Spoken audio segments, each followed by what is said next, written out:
अस्सलाम वालेकुम। क्या हाल है डियर स्टूडेंट। उम्मीद करता हूँ कि आप सब अल्लाह ताला के फ़ज़ल व करम से ठीक ठाक होंगे और मेरी दुआ है कि अल्लाह ताला आपको इस मोहलिक वबा से बचा के रखे। जिस तरह कि हमने प्रॉमिस किया था कि हम द हाउस ऑफ अकाउंटिंग की सुपरविज़न में and on the special instruction of sir Sajjad साहब एंड राव भाई जान साहब के इंस्ट्रक्शन को फॉलो करते हुए हम आज का ये लेक्चर रिकॉर्ड कर रहे हैं। मेरी उन्होंने ज़िम्मेदारी लगाई है कि आपने बिज़नेस लॉ जो है वो एग्ज़ाम से पहले पहले मुकम्मल करवाना है, क्योंकि पंजाब यूनिवर्सिटी ने नेट पे ये नोटिफिकेशन जारी कर दिया है कि वो ऑनलाइन एग्ज़ाम जो है वो कंडक्ट करेगी। अब ये नहीं मालूम कि वो MCQs टाइप होता है या वो थ्योरेटिकल होता है। ज़्यादातर चांसेस यही हैं कि वो MCQs टाइप पेपर होगा, लेकिन अगर वो एक MCQs टाइप पेपर हुआ तो फिर इसमें हमारे लिए थोड़ी सी और भी मुश्किलात बढ़ जाएंगी, क्योंकि हमने अभी जितने भी थ्योरेटिकल सब्जेक्ट या अकाउंट्स या जितने भी और सब्जेक्ट पढ़े हैं वो हमने थ्योरेटिकल पॉइंट ऑफ व्यू से पढ़े हैं, जबकि ऑब्जेक्टिव टाइप के अंदर हमें हर एक टॉपिक को बड़ा डीपली और कंसेप्चुअल स्टडी करना पड़ती है। इसलिए हमने इसी हालात के पेश नज़र ये फ़ैसला किया कि हम इस लेक्चर सीरीज़ के ज़रिए कोशिश करेंगे कि अपने बच्चों के कंसेप्ट्स जो हैं वो हर टॉपिक के क्लियर करवाएं। और मैं आप लोगों को रिक्वेस्ट करूंगा कि आप ये मेरे लेक्चर सीरीज़ मुकम्मल सुने और जो भी हम टॉपिक डिस्कस करेंगे मेरी कोशिश होगी कि उसके कंसेप्ट्स आपको क्लियर हों। लेकिन अगर फिर भी आपको किसी कंसेप्ट में प्रॉब्लम आए तो आप नीचे कमेंट में आप क्वेश्चन कर सकते हैं, मैं आपको उसका आंसर भेज दूंगा, या मैं अपनी ईमेल आईडी भी वहाँ पे दे दूंगा, आप वहाँ पे भी मुझे क्वेश्चन भेज सकते हैं। तो डियर स्टूडेंट, हम स्टार्ट करते हैं बिज़नेस लॉ। बिज़नेस लॉ एक टेक्निकल सब्जेक्ट है और यकीनन ये काफ़ी बच्चों ने पढ़ भी लिया हुआ है। बिज़नेस लॉ का जो सबसे पहला पोर्शन है वो हमारे पास है law of contract. Law of contract का जो सबसे पहला इंपॉर्टेंट क्वेश्चन होता है हमारे पास, वो सवाल क्या होता है, मैं इस क्वेश्चन को रिपीट कर देता हूँ, फिर मैं उसकी डिटेल की तरफ आऊँगा। जो लॉ ऑफ कॉन्ट्रैक्ट है उसमें सवाल हमारे पास आता है जी, डिफ़ाइन एग्रीमेंट और डिफ़ाइन कॉन्ट्रैक्ट और the elements of contract and also explain the important essentials of a lawful contract. एक तो ये हमारे पास क्वेश्चन आता है जो सीधे तर्ज से क्वेश्चन पूछा जाता है। दूसरा सवाल जो इसमें पूछा जाता है वो ये पूछा जाता है कि इस ऑल कॉन्ट्रैक्ट्स आर एग्रीमेंट्स और all agreements are not contracts. क्या सारे जो कॉन्ट्रैक्ट्स हैं वो एग्रीमेंट्स हैं, क्या सारे एग्रीमेंट्स जो हैं वो कॉन्ट्रैक्ट्स हैं, आप इस स्टेटमेंट को एक्सप्लेन करें। तो इसमें भी वो बेसिकली हमसे एसेंशियल ही पूछता है कि आप कॉन्ट्रैक्ट के जब आप सारे एसेंशियल बताते हैं तो एक लॉफुल कॉन्ट्रैक्ट बन जाता है। लेकिन कॉन्ट्रैक्ट की सबसे पहले हम नेचर समझेंगे, उसको डिफ़ाइन करेंगे, फिर हम इसके एसेंशियल्स की तरफ अपने दूसरे लेक्चर में जाएंगे। तो आज मैं आपको बताऊंगा कि कॉन्ट्रैक्ट की नेचर क्या है और ये एक लॉफुल कॉन्ट्रैक्ट बनता कैसे है। तो लेट्स सी स्टूडेंट, सबसे पहले हमारे पास जो सब्जेक्ट है वो है बिजनेस लॉ। बिजनेस लॉ के अंदर हम सबसे पहली चीज़ जो डिस्कस कर रहे हैं वो डिस्कस कर रहे हैं जी कॉन्ट्रैक्ट एक्ट 1872 का, इसको हम डिस्कस कर रहे हैं। डियर स्टूडेंट, बिज़नेस क्या होता है और लॉ क्या होता है, ब्रीफली आप सुन लें। बिज़नेस आपने I2B में पढ़ा हुआ है, any lawful activity which is done for the sake of earning profit, उसको हम कहते हैं बिज़नेस। और लॉ क्या होता है स्टूडेंट, लॉ का लफ्ज़ हर एक ने सुना हुआ है, इसको आप सिंपली ये समझ लें कि ये रूल्स एंड रेगुलेशंस हैं जो कि गवर्नमेंट बनाती है किसी भी सेटअप को रन करने के लिए। मिसाल के तौर पे अगर आप ट्रैफिक को देख लें तो ट्रैफिक के भी एक रूल्स एंड रेगुलेशंस हैं। गवर्नमेंट ये क्यों बनाती है रूल्स एंड रेगुलेशन, अगर आप ट्रैफिक की बात करेंगे तो उसमें डेफिनेटली वो एक्सीडेंट से बचने के लिए गवर्नमेंट को रूल्स एंड रेगुलेशन जो हैं वो फार्मूलेट करने पड़ते हैं। इसी तरह बिज़नेस के अंदर with the passage of time बहुत ज़्यादा फ्रॉड्स, बहुत ज़्यादा चीटिंग और बहुत ज़्यादा फ्रॉडुलेंट एलिमेंट्स, मिसप्रेजेंटेशन शामिल होना शुरू हो गए। और इससे बचने के लिए गवर्नमेंट ने बिज़नेस से रिलेटेड रूल्स एंड रेगुलेशंस बनाना शुरू कर दिए। अगर आप स्टूडेंट्स देखें तो बिज़नेस के बेशुमार पोर्शंस होते हैं। बिज़नेस में कॉमर्स है, ट्रेडिंग है, मैन्युफैक्चरिंग है, फैक्ट्रीज़ हैं, बहुत सारे इसके पार्ट्स हैं। लेकिन बिज़नेस की आप कोई किसी भी शक्ल को आप देख लें, उसके अंदर एक चीज़ आपको जो कॉमन नज़र आएगी वो नज़र आएगी आपको कॉन्ट्रैक्ट। बिज़नेस के अंदर कोई भी बात जब शुरू होती है तो वो गिव एंड टेक से स्टार्ट होती है, और यही गिव एंड टेक बुनियाद बना एक कॉन्ट्रैक्ट का। अब हम देखेंगे कि कॉन्ट्रैक्ट बनता कैसे है। कॉन्ट्रैक्ट की जो स्टोरी है वो स्टार्ट होती है हमारे पास एक प्रॉमिस से।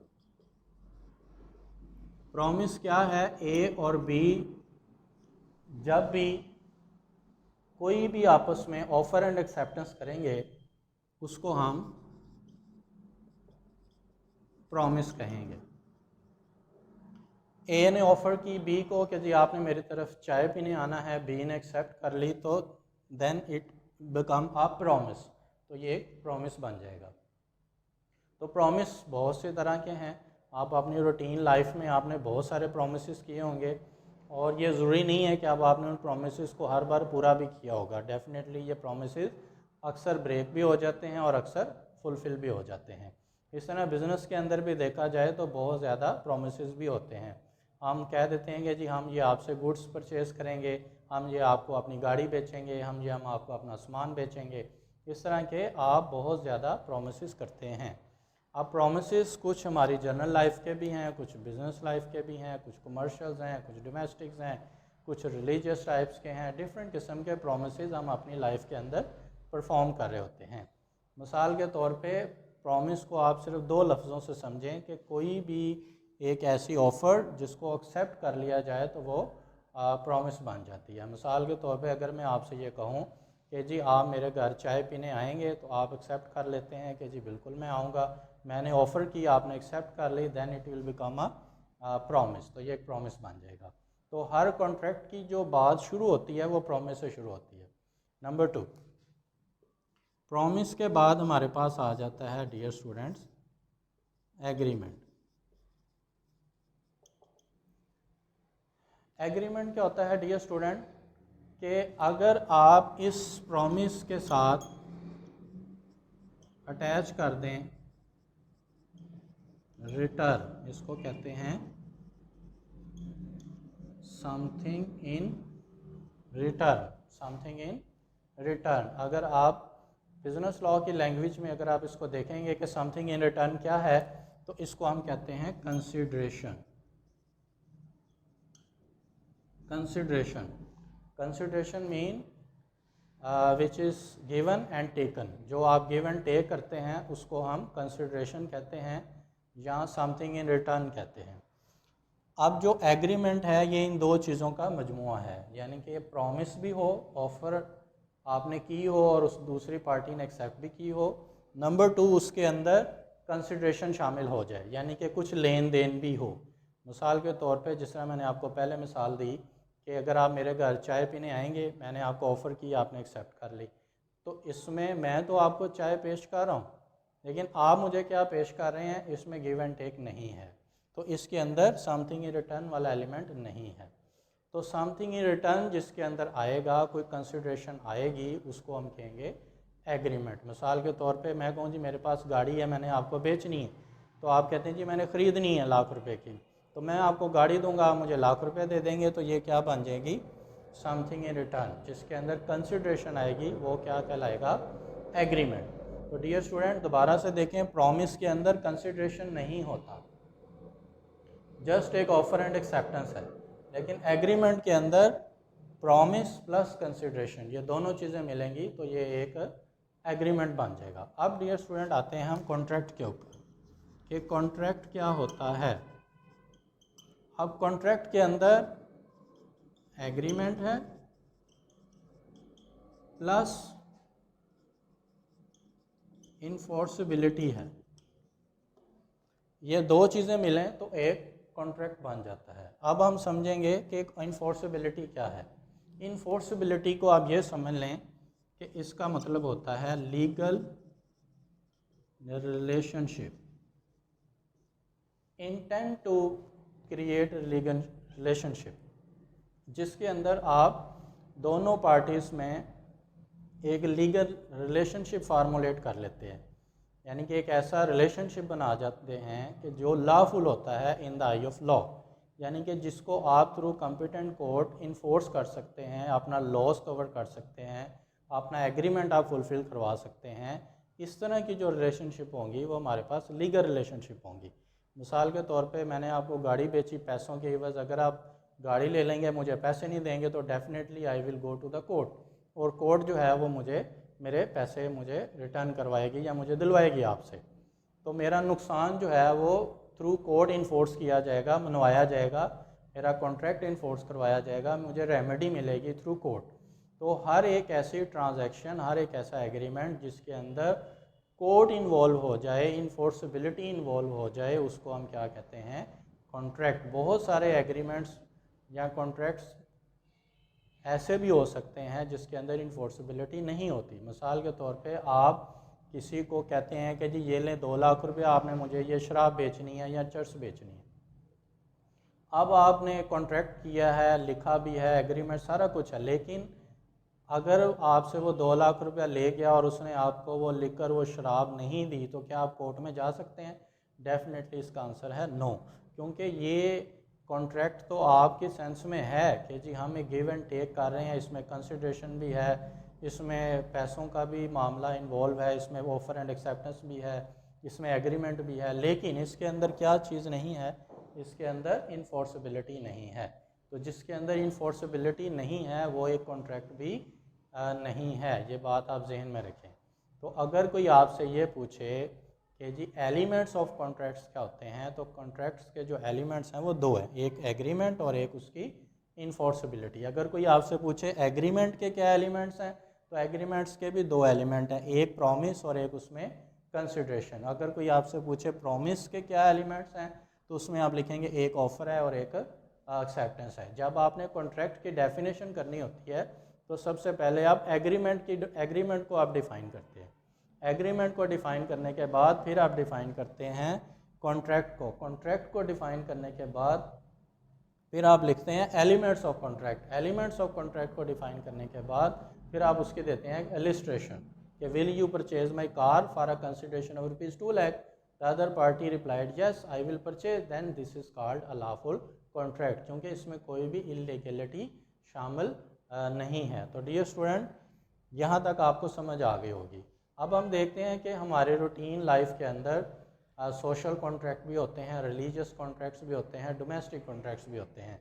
उसको कैटेगराइज मैं कर दूं, जो हमारे पास सोशल कॉन्ट्रैक्ट्स होते हैं उसके अंदर वो इन्विटेशंस आप समझ लें, उसका इस सब्जेक्ट से लिंक नहीं है, just for the sake of your knowledge. आपने किसी को शादी पे बुलाया, इनविटेशन कार्ड भेजा और उसने कार्ड रिसीव कर लिया, this is called social agreement. एक होता है डोमेस्टिक, जिस तरह आपके घर से आपकी वाइफ ने आपको कॉल की कि जी आप ये मेरे लिए नेकलेस आप ले आएँ, और आप आते हुए आप नहीं लाए, लेकिन आपने प्रॉमिस किया था, तो ये एक डोमेस्टिक कॉन्ट्रैक्ट। अगर आप किसी को कहते हैं जी मैं आपको 5,000 रुपया दूँगा, आपने 1 महीना ये सारे रोज़े रखने हैं, ठीक है जी, तो ये एक रिलीजियस टाइप ऑफ एग्रीमेंट है। लेकिन अगर एक ऐसा कॉन्ट्रैक्ट है जिसके अंदर इन्फोर्सबिलिटी का एलिमेंट आ जाता है कि अगर उसको ब्रेक करके आप कोर्ट में जा सकते हैं, तो then it will become a contract. इससे पहले जो मैंने आपको तीनों टाइप्स बताई, सोशल की, डोमेस्टिक की, रिलीजियस, उसके अंदर इन्फोर्सबिलिटी नहीं है। अब आपने किसी को शादी पे बुलाया और वो नहीं आया, तो क्या आप कोर्ट में चले जाएंगे उसके ख़िलाफ़? क्या वाइफ अपने खामन के ख़िलाफ़ वो अदालत में चले जाएगी जिसने मुझे नेकलेस नहीं लेके दिया? तो ये सारे एग्रीमेंट्स तो हैं but they are not contracts. इस तरह स्टेटमेंट पूछी जाती है, क्या सारे एग्रीमेंट कॉन्ट्रैक्ट हैं या क्या सारे कॉन्ट्रैक्ट एग्रीमेंट हैं? तो इसका जवाब यही है कि सारे एग्रीमेंट कॉन्ट्रैक्ट नहीं होते। हाँ, सारे कॉन्ट्रैक्ट एग्रीमेंट कैसे होते हैं? तो उसका जवाब है कि कॉन्ट्रैक्ट के अंदर देखें, एग्रीमेंट उसका पहला एलिमेंट है, यानी कि वो एग्रीमेंट होगा तो ही उसके अंदर आप फर्दर कंडीशंस को फुलफ़िल करके उसको एक लॉफुल कॉन्ट्रैक्ट बना सकते हैं। तो this was the nature of the contract. अब डियर स्टूडेंट, कॉन्ट्रैक्ट की आप अलिस्ट्रेशन लिखें। अलिस्ट्रेशन के अंदर आप जब लिखते हैं तो मैंने अक्सर पेपर जब चेक किए हैं तो उसके अंदर बच्चे नॉर्मली एक तरह की मिसाल बार बार रिपीट कर रहे होते हैं। मिसाल के तौर पे A contracts B that he will purchase my car, B agrees to purchase is car for a consideration, A contract B, A contract B, X contract.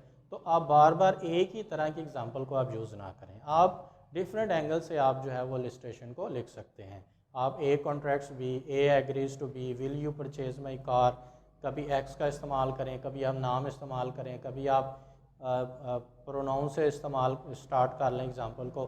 तो एग्ज़ाम्पल का जो फॉर्मेट है वो चेंज होता रहना चाहिए। तो इस तरीके से आप एक लॉफुल कॉन्ट्रैक्ट का वजूद रखेंगे। तो डियर स्टूडेंट, आज का जो हमारा टॉपिक है वो यहाँ तक ही है। और अब जाते हुए मैं कल के लेक्चर की आपको डिटेल बता देता हूँ कि कल हम इंशाल्लाह ताला कॉन्ट्रैक्ट के जो आगे इसके इम्पोर्टेंट एसेंशियल्स हैं वो हम सारे डिस्कस करेंगे। This is a very important question और हर एक टॉपिक को हम बड़ी डिटेल से उसके इलस्ट्रेशंस के साथ डिस्कस करेंगे ताकि आप कंसेप्चुअल क्लियर हो जाएं। और वो इस एक ही सूरत में पॉसिबल है कि अगर ये आप हमारा चैनल सब्सक्राइब कर लेते हैं और आप इसको कनेक्टिविटी के साथ अगर आप मेरे सारे लेक्चर तरतीब से सुनेंगे तो I hope that you will understand this lecture conceptually. और जाते हुए मैं आपके पास एक सवाल छोड़ के जा रहा हूँ, आपने मुझे इसका आंसर जो है वो कमेंट में देना है। अगर एक मेल एंड फीमेल आपस में ये एग्री कर लेते हैं और मेल या फीमेल दोनों आपस में ये एग्री कर लेते हैं that we will marry to each other, कि हम एक दूसरे से शादी करेंगे, और अगर कल को दोनों में से कोई एक भी उसको ब्रेक कर लेता है, वो उसको फुलफ़िल नहीं करता, तो क्या किसी के पास ऐसा राइट है कि वो कोर्ट में जाके उसको इन्फोर्स करवा ले? आपने इसका जवाब मुझे देना है। और अगर आप एक दो लाइन डिटेल में दे देंगे तो मेरे लिए समझना आसान होगा। और कल मैं इंशाल्लाह ताला इसका आपको आंसर भी दूंगा। तो डियर स्टूडेंट, मेरा दूसरा सवाल भी मैं आपके तरफ छोड़ के जा रहा हूँ कि अब आपने मुझे बताना है कि वाइडर स्कोप किसका है, एग्रीमेंट का वाइडर स्कोप है या कॉन्ट्रैक्ट का वाइडर स्कोप है, स्कोप किसका ज़्यादा है। तो ये भी मैं आपके पास एक सवाल छोड़ के जा रहा हूँ, अब आपने मुझे बताना है कि स्कोप किसका ज़्यादा है। इंशाल्लाह ताला tomorrow we will discuss the all essentials of a valid contract. बहुत शुक्रिया।